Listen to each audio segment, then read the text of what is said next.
I'm Brian Chappell. I am the head of product here at One Identity. Well, today I'd really like to talk to you about reducing the noise in your cybersecurity environment. I think most of us, when we're working in cybersecurity, tend to come into our offices every morning facing what I can only describe as a tsunami of data. There's input from every possible direction we could be imagining, whether that's from within our own environment, from our SOCs and our NOCs and any other ocs we want to throw into the mix there, but also from outside, from media, from reports, from things like the CVE databases, etc. There's a whole pile of information coming at us.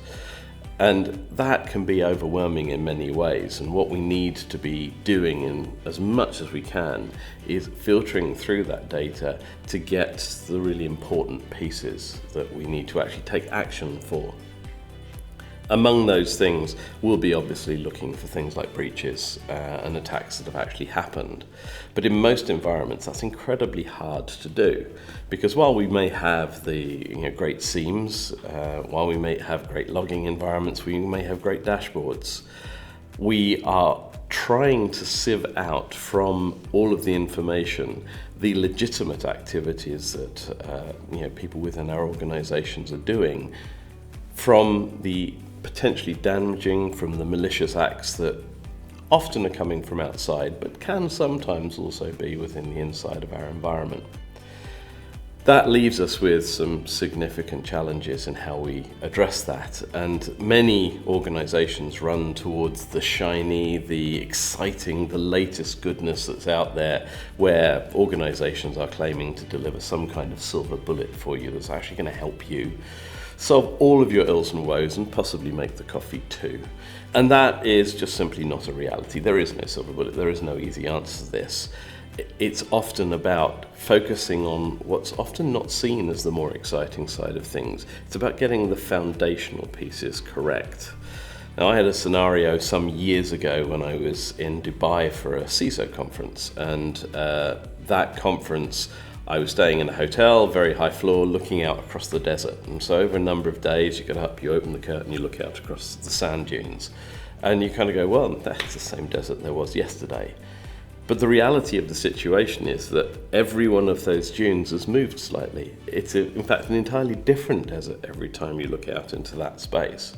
And in many ways, that's what the attack surface looks like. That's what the external view we're putting out to the world, but it's also a good analogy for the attacks that are coming at us. We don't know where they're going to come from.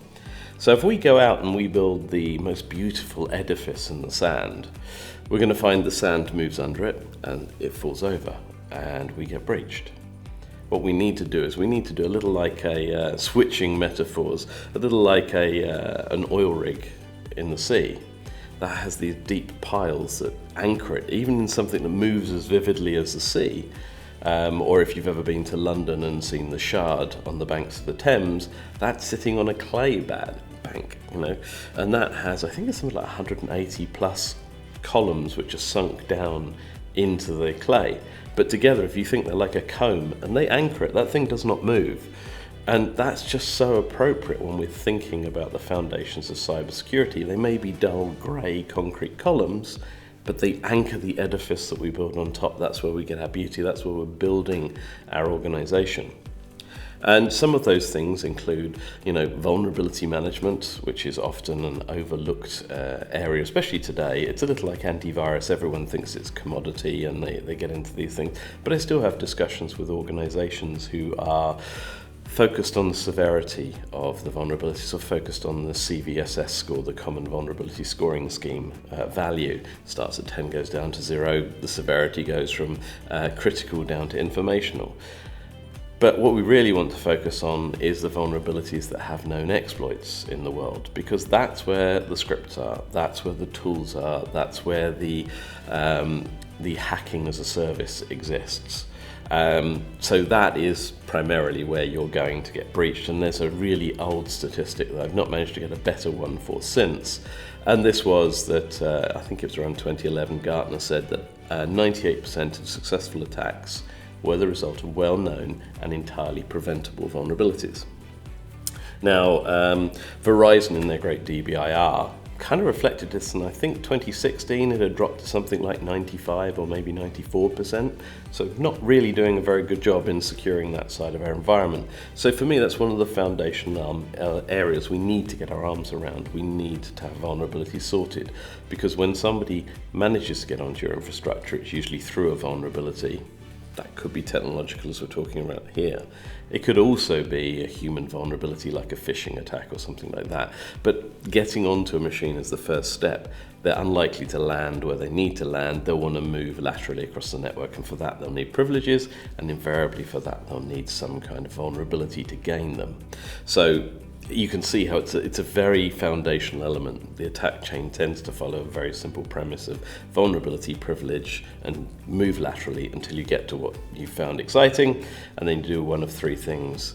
You either move laterally one more time, you steal something, or you break something. It's a very simple premise, and it's invariably driven by money, if we're honest about it.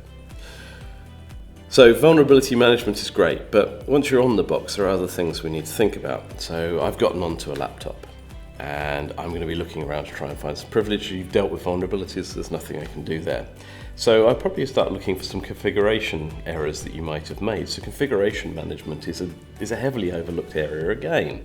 There are many good standards out there, CIS, DISA, and many others, who provide you with already pre-configured configurations. That wasn't well structured, but pre-configured configurations of how to secure your environments. So grab them and use them, adapt them for your needs, but make sure that your vulnerability scanner or some other device or system is checking to make sure those configurations don't change, because that kind of creep can leave you exposed. But so we've locked down the configuration, another great foundational pillar of our cybersecurity. Patches often leave vulnerabilities. If we've got our vulnerability management, hopefully it's telling us to do our patching. Sometimes we don't keep up to date with them, so good patch management, another foundational piece. So far, nothing is earth-shattering and nothing is really exciting in many ways, but we're beginning to anchor our platform that we're going to work from. The users who are on these workstations, if I go back in time to the beginnings of my career, which is such a very long time ago, not quite steam-powered computing, but not far off. In those days, there were administrators and there were users, and never the twain shall meet. Until you needed to add a printer or install your first piece of software, in which case Windows went, hey, I want you to be an admin. So in that regard, quickly, users got more privileges than they need, and in all honesty today, I don't think we really have a standard or an unprivileged user anymore. Everyone has some degree of privilege. But we can use things like endpoint privilege management tools to help us bring those users back to the bare minimum they need. It's often referred to as the principle of least privilege. And that is, as was originally posited by a guy called Jerome Salzer, nearly called him Sarome, that's good. Jerome Salzer, in the Association of Computing Machinery meeting in, I think it was July of 1973, he said that each process or user should have the least privilege necessary for them to operate. I kind of like to think of that in the least privilege to be productive, because obviously securing your environment is about being productive. It's about delivering more from your company. It's about growing and having a safe environment to grow in. But I think that's a good way to look at it. Another way to call it would be the principle of least risk. And for cybersecurity professionals, I think this is a good one, because that's what your board talk about. They talk about risk each and every day, the risk of doing something, the risk of not doing something. So the more we can relate these things to them, the better it is that they can understand and help them make decisions more quickly. So endpoint privilege management can reduce that risk down to the absolute bare minimum it needs to be for that person to be fully productive in their role. They don't have to have any restraints in that. And in fact, in all honesty, you can often give them a little bit more capability than they had in the opposite scenario of trying to take like an administrator user and clamp it down. So you actually end up doing more damage in that route. So when we begin to think of these things coming together and we add on, say I'm an administrator, I need to access that server over there, rather than me having the credentials to log in directly to that machine, I use my credentials to log into a system, which is generally a privileged access and session management system, that then allows me to connect onto that target machine without me ever having the credentials myself. If I don't have them, somebody getting onto my system doesn't have them either. And by having a session that's initiated through the system, I can record everything that's going on. There's nothing that can be hidden. And we've now encompassed the infrastructure of our environment as being a safe access as well. So again, another pillar is being driven down into the sand, into the water, into the mud. It really doesn't matter what it is, but we are really securing our environment. So when we've got these things in place, and then we have clear control over things like identity, we can then look on to identity as well, because knowing what identities we have out there in our environment, and more importantly, being able to identify when an identity appears that, I'm going to go back because I looked into the camera there. So sinking that pillar into the ground, that's another great one. Then we can move on to identity.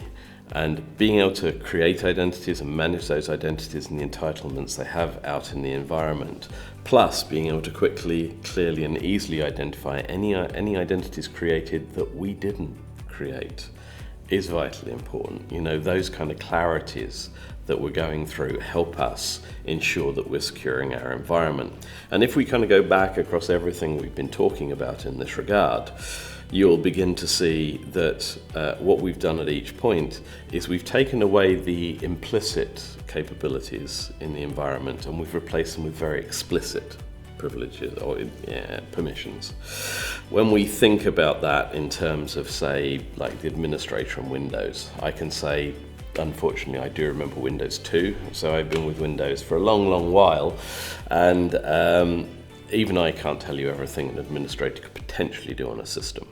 I can tell you that group policy, which is often used to try and limit what an administrator can do, consists of somewhere in the region of 2,400 settings today. And those can be layered up in very interesting ways, which make it more and more complicated to do. I often imagine it's similar to trying to put a cloud into a Perspex box, just using your hands. Bits are going to get missed. Another way I look at it from time to time is an office building. Everyone can relate to that. But the floor plan I have for the office building is not up to date. There might be connecting doors, there might be back stairs where somebody who knows the building a bit better than I do will find a route through that I haven't secured. So, you know, you're always fighting in that scenario. And when you think about how large a security model that actually becomes, it's immense.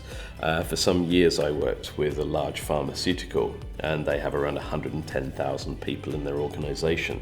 And I can tell you there was a room full of something like 17 people just thinking about the security model.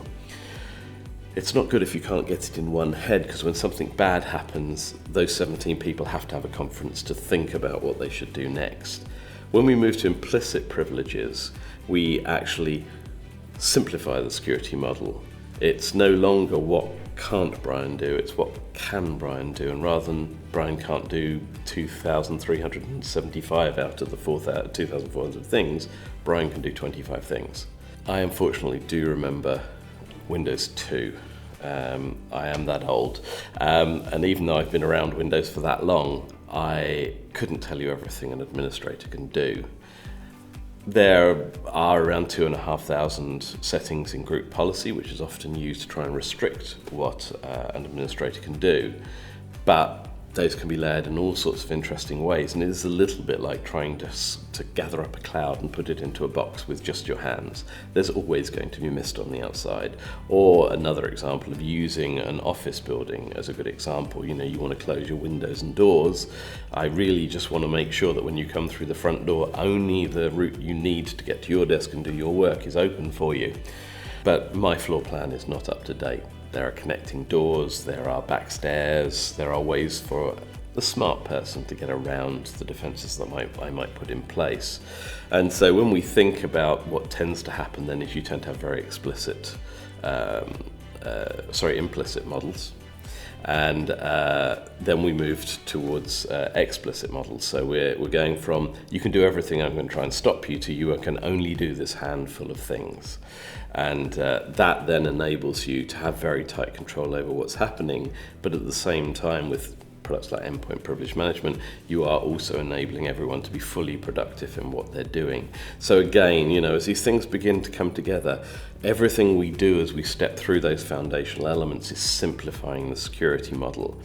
As we get to the end of it, we're no longer worried about what Brian can do with his account, because Brian can do nothing except the things we've explicitly said he can do. So when we then look at the logs, I'm not really that worried about the things that he's allowed to do, because those are necessary for his role. There are none of the other pieces, which is where Brian was using a highly privileged account to do something he shouldn't, or whether by intent or by accident. And the noise, the number of log entries has gone down. Now, when something happens, when we see a login to a server that doesn't have a corresponding access through our privileged access and session management solution, alarm bells ring, we send out the dogs, we stop it very quickly. And as we mentioned earlier, an account gets created that shouldn't be there, we see it straight away. They become very strong signals because the noise has just been quelled down, and we now have an environment that we can start to look to the more exciting things, the shinier technologies that will help us then find some of the more nuanced attacks within our environment. But we've kind of dealt with that 95, 98% up front.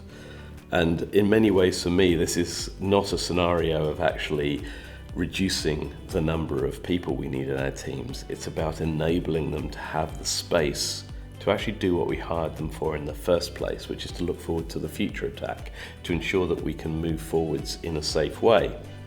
Because at the end of the day, company growth is dependent on having a secure environment in which to grow, whether that's financial, whether it's security-wise, or any other premise.